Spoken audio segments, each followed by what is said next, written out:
Bring the fire, set the night light. Shoes on, get up in the mood, cup of milk, let's rock and roll. Kick out, kick the drum, rolling on like a rolling stone. Sing song when I'm walking home, jump up to the cloud of brown. Ding dong, call me on my phone, nice tea and I get my ping pong. This is game heavy, can't hear the bass, boom, I'm ready. Life is sweet as honey, get this beat shade like money. Let's go all alone, I'm into that, I'm good to go. I'm diamond, you know I blow up. Let's go. No, we're not in Korea, north or south. We're actually deep in a London suburb, in Europe's largest Koreatown. New Malden is home to the largest community of North and South Koreans in Europe, and potentially the largest densely populated areas of North Koreans outside Korea. It lies in South London, close to Wimbledon, less than an hour out of central London by train from Waterloo. Indeed, it was this train line that established New Malden as an area in the first place, back in 1846. Before we start this video, I just want to give a special thanks to my patrons. Without you, this video would not be possible. Consider becoming a patron today and enjoy exclusive chat groups as well as monthly Zoom calls. Oh, and please do remember to like and subscribe.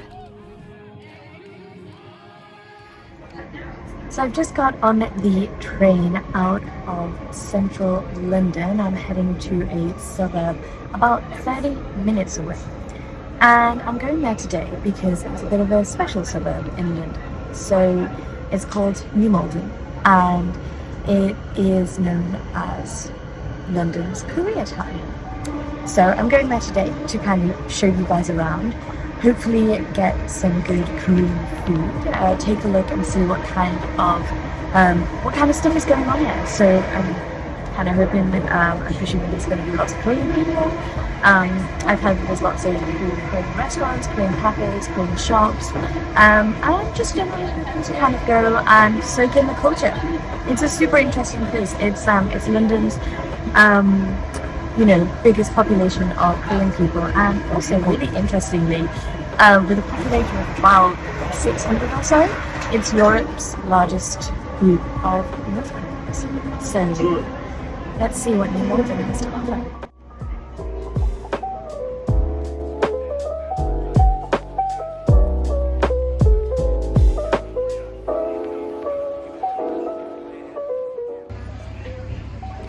So I just arrived here in New Malden, London's Koreatown, and for a Koreatown, it's not really as you would imagine if you're thinking of it like, for example, Chinatown, which is, a lot of cities have them in the UK and all over the world, a concentrated population of, Chinese businesses and Chinese people. Rather, it's kind of a more natural congregation of lots of Korean people, and you can see how it's been built up over time. It's not a specific deliberate designated spot, but rather it kind of formed naturally over time, and you can see that in the very natural and random but really nice mix of British and Korean culture.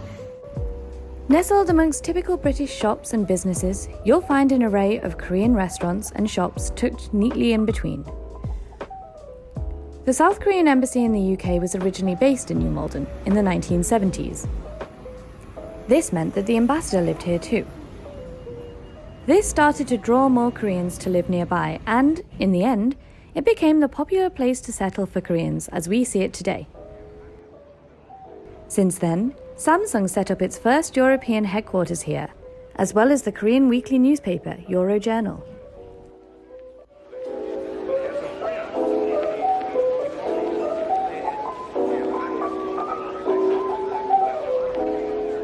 Since it's my first time in New Malden, I reached out to Becky, or Hanguk Hapa, for a bit of a helping hand.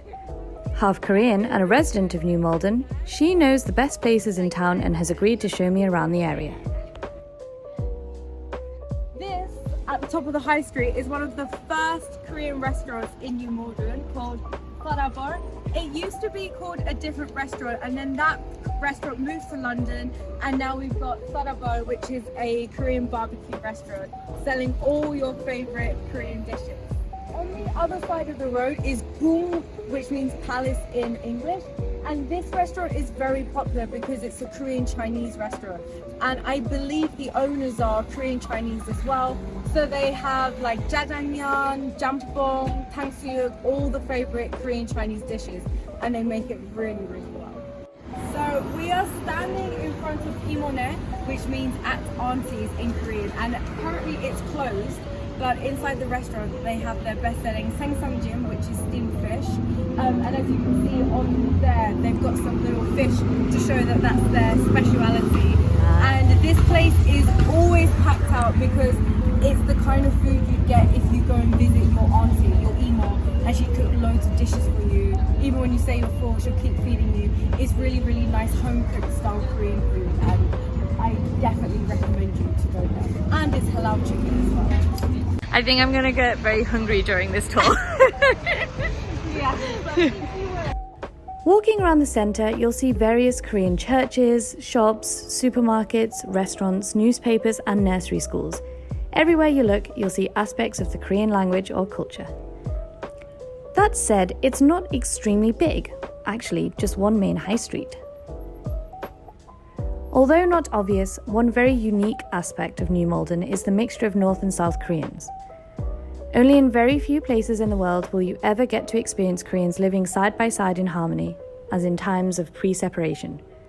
And it gives an interesting insight into what a reunited Korea could look like, as well as a reminder that Koreans, whether from the North or South, are still Koreans with similar traditions, culture and language. Art Center, and originally it was for senior Korean citizens of like Hata family, older generation, to come here together if they needed help with settling in, but now it's turned into an art center. So behind me there is a lady practicing Korean art calligraphy. They often have live concerts here, and more recently they had a fundraising for Ukraine with North and South Koreans coming together for this event. And I believe there are more events like that going to happen in the future where North and South Koreans come together for an event or for fundraising or just to get to know each other more. Yeah. Tell me a bit about you. So I didn't grow up in New Malden, but I've always been kind of around New Malden because where I live is about a 10-minute drive from New Malden. Okay. I did go to secondary school here, and since coming to school about 10 years ago to now, oh no, more than 10 years ago, I've seen the Korean community just thrive. There are more, I think there's now about 30% of shops on New Malden High Street are Korean owned or Korean businesses, and it's really helped. Quite a lot. It is huge, and it's really helped New Malden because now the property prices in New Malden are much higher than when the first generation of Koreans came here. It's home to the UK's best and most authentic Korean food.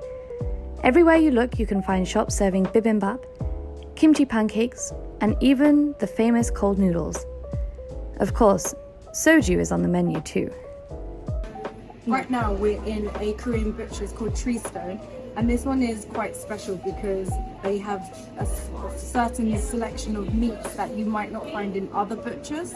And if you look there, it says the different beef cuts, pork cuts and lamb cuts that they have.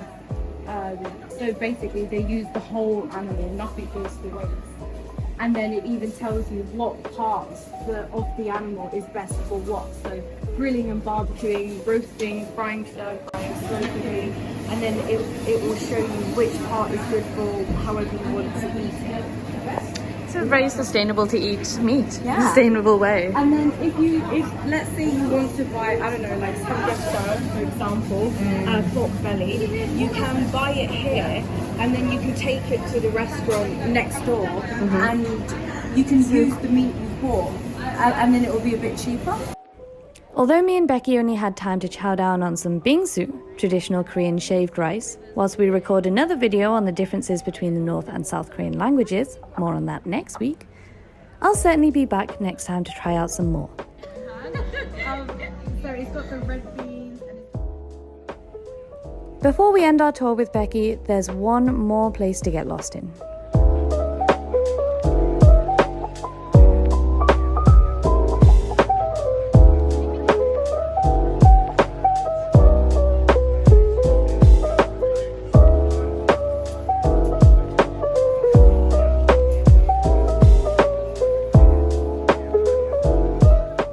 I think as a foreigner, even though I like Korean stuff a lot, seeing this amount of like ramen stuff like that, it's always a little bit overwhelming. I would not know what to choose.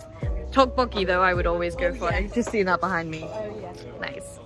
So this is a mini mart, Seoul Plaza. So it's actually part of the store Korean Foods. And there's one in the middle of the high street. There's one at the top of the high street, just selling like your favorite Korean products. Well, I love dankong, Really? which is not everyone's cup of tea because it's like peanut, but then it tastes a bit squiddy. Because ojinga means squid, and dankong is the peanut. But I really like it because it's sweet and a bit salty. But it's very good with beer. This is like anju. It's like something you'd eat with beer.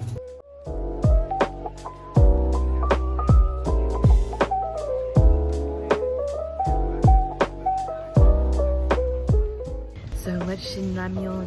So we are at the end of our New Malden tour, and we have stopped in front of K-Town, which is a barbecue restaurant. But not only is it a Korean barbecue restaurant where you can eat as much meat as you like, it is also a buffet restaurant as well, which specializes in sushi. So you've really got the best of both worlds here, and unlimited sanctuary lettuce, unlimited pabeli spring onion salad, and they even have here dotorimo, which is the acorn jelly salad, which I've never found anywhere in London except here. So if you want barbecue and buffet, this is the place to go. So that ends our short tour of New Malden, Europe's Koreatown. Thank you so much to Becky, Hanguk Hapa, for showing us around. Your insights were absolutely priceless. Do give her a follow on social media where she's very active. And do consider giving New Malden a visit if you're ever in London.